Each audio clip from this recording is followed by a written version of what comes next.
Magandang buhay sa lahat. Paano kaya makamove on ang Lizken fans sa breakup ng Lizken? Lalo't simulat sa pool, naging bahagi na ang Lizken sa kanilang buhay. Lalo't kapag napapanood ang mga video clips ng Lizken with Rian Soberano, ang little sister ni Liza Soberano.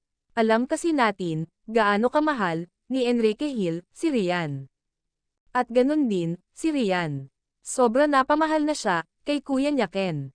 Pero umaasa pa din ang ilang mga fans na sa bandang huli, sila pa din ang magkatuluyan. Dahil hanggang ngayon, hindi talaga sinusukuan ni Enrique Hill si Liza Soberano. At naintindihan nito ang pinagdadaanan ng dalaga. Bihira na talaga ang kagaya ni Enrique Hill na magmahal. Ayon nga sa kanya, sa lahat ng interviews nito, elalaan niya ang buhay nito sa babaeng kanyang minamahal. Samantala, Liza Soberano, spotted with Rembrandt. Ito pa lang guys, ang update natin kay Liza Soberano sa ngayon. Samantala si Enrique Hill ay todo ang kabisihan nito dahil sa kanyang ginagawang series. Kasama si Julia Barreto at ginagawang movie kasama si Piolo Pascual.